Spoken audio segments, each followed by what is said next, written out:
Stop! Dans cette vidéo, je vais donner des conseils pour faire son premier slide en roller. Il est possible qu'aucune astuce ne fonctionne directement sur toi lors de ta prochaine session.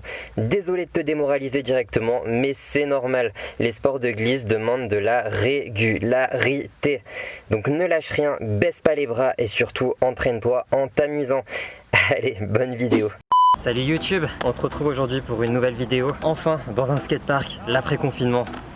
Yes! Aujourd'hui, ça va être très simple, j'ai pas envie de faire du blabla, je veux directement qu'on aille à l'essentiel. On va voir comment réussir un slide en roller. Tout ça en seulement 5 étapes. C'est parti, on enchaîne directement. Let's go! Et si ça c'est pas du changement de plan improbable, pour la première étape, le plus important, bien entendu, ça va être... Je viens de péter mon téléphone. Yes, super. Pour la première étape, le plus important, c'est tout simplement d'avoir des protections avant de commencer à se lancer sur le rail. Ce que je vous conseille, c'est vraiment de toujours remettre des genouillères. Moi, j'ai un short de protection, protège-poignet, même pour vos premiers slides, mettre un casque. Je montre pas le bon exemple, mais c'est pas grave, mettez-en un. C'est ultra important, surtout en cas de zipette lors des premières tentatives. Ça pardonne vraiment pas et j'en ai fait plusieurs fois les frais. Pour l'anecdote, je me suis même fêlé le coccyx et c'est la raison pour laquelle maintenant je porte systématiquement un short de protection. D'une part, ça va vous permettre de gagner en confiance parce que forcément vous serez protégé, donc vous ferez beaucoup moins mal. Et l'autre avantage, c'est que vous allez transpirer comme des gros chiens. Voilà. Ensuite, l'autre chose essentielle avant de se lancer sur un rail, c'est tout simplement aussi d'avoir du matériel adapté. C'est juste primordial si vous voulez commencer dans de bonnes conditions. C'est du roller street, c'est pas du roller fitness. Même si on peut quand même réussir à slider avec tous les types de patins, commencez avec du matériel adapté et vous verrez que ça passera 300 milliards de fois mieux. Voilà. Je vais vous montrer tout de suite à quoi ressemble un patin.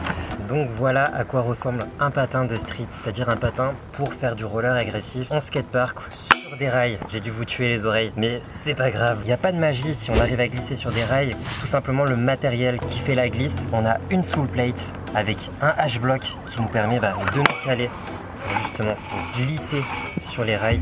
On a une soul plate qui est d'ailleurs énorme sur les patins de street et qui sont faites vraiment pour pouvoir glisser. Donc on a la même taille des deux côtés et ça nous permet de nous caler et de glisser de cette manière.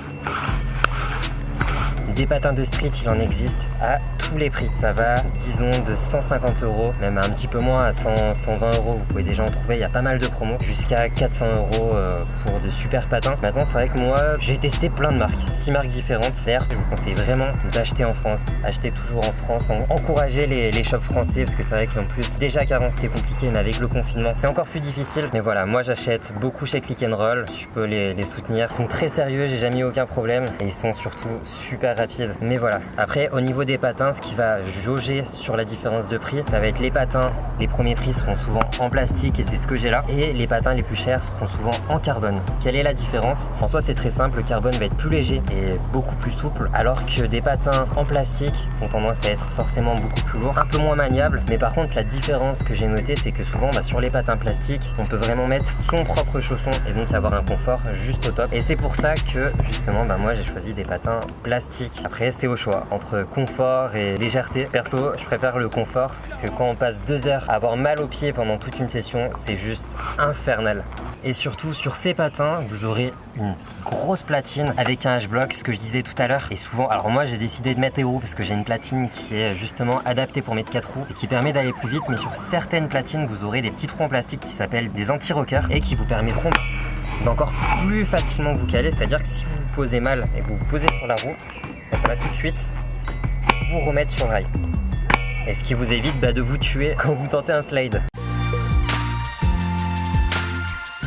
La deuxième étape va consister à s'entraîner à poser le slide sans vitesse, c'est-à-dire juste le caler. Pour ça, trouvez-vous un trottoir, pas trop haut, et commencez à poser vos rollers dessus pour appréhender le mouvement et les sensations. L'objectif, c'est de gagner en confiance. Si vraiment vous le sentez pas, vous pouvez commencer à mettre vos pieds l'un après l'autre. Une fois que ça passe, sautez en levant vos 2 jambes et posez vos 2 pieds en même temps. Répétez ces mouvements autant de fois que nécessaire jusqu'à le poser parfaitement. Une fois qu'on est sûr de soi et qu'on a un pourcentage élevé de réussite, on peut enfin passer à l'étape numéro 3, directement sur le rail.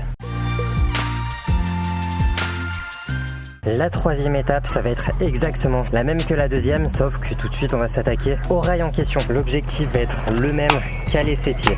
On peut commencer l'un après l'autre pour gagner en confiance et une fois qu'on arrive à bien positionner ses pieds, l'idée c'est de sauter les deux pieds en même temps. Donc que ce soit en soul qui est le slide où je suis sur la soul plate et l'autre pied en avant sur la platine, ou alors en royal c'est les deux pieds directement parallèles sur la platine. Vous verrez que à l'arrêt vous ne tiendrez pas longtemps sur le rail, mais c'est normal tout simplement parce que la vitesse ça stabilise une fois qu'on est en plein slide.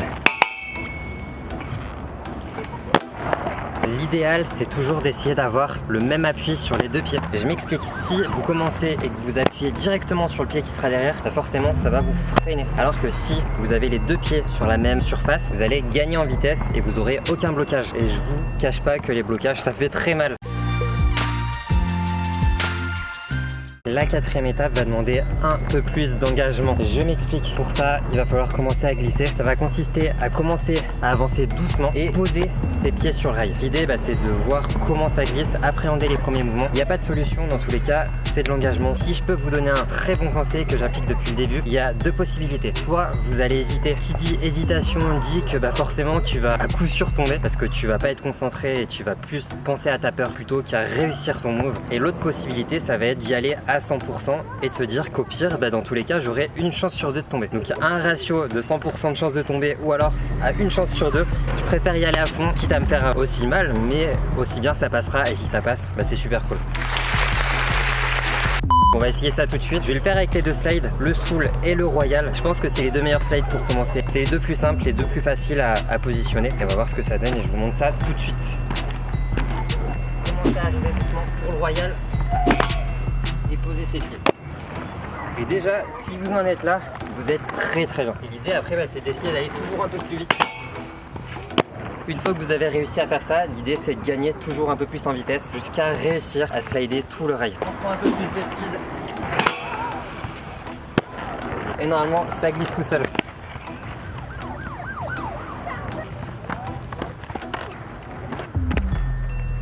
Je viens de perdre un vis en direct. Si je peux rajouter quelque chose mais qui irait plus avec la première étape, c'est vérifier toujours votre matériel, lissez vos roues, lissez vos spoilers, vérifiez que tout tienne et franchement ça vous évitera des grosses frayeurs quand vous êtes dans les airs. Mais voilà, on va continuer avec le soul et pareil, l'idée c'est de le poser doucement, voir ce que ça donne et glisser toujours plus vite. Allez, on arrive doucement, on peut commencer à poser un pied et plaquer l'autre. Ensuite il faut mettre les deux pieds avec un peu plus de vitesse. Et normalement ça glisse. Une fois que vous commencez à glisser, l'obligation pour éviter de se faire mal, c'est toujours bien se mettre en flexion sur ces rollers. Plus on sera en flexion, plus forcément on aura d'appui et d'équilibre. L'autre chose, c'est n'hésitez pas à vous servir de vos bras et essayez de toujours incliner vos épaules sur l'avant pour rester face au rail. C'est super important et vous verrez que si vous appliquez ces trois conseils, déjà ça changera totalement votre style de glisse. Pour la dernière étape, la cinquième, l'objectif ça va être d'y aller avec toujours plus de vitesse et toujours plus d'engagement. C'est comme ça dans tous les cas que ça passera. Je pense que vous l'avez remarqué sur les premiers slides où vous y êtes allé doucement, ça glissait mais ça glissait pas trop. L'obligation pour se lancer à fond sur le rail, c'est toujours de prendre de la wax. Vous allez n'importe où, dans n'importe quel commerce, vous achetez une bougie et vous waxez votre rail. C'est ce que je vais faire et vous verrez que la glisse va être totalement différente. Et surtout, ça vous évite tous les blocages qui font trop mal.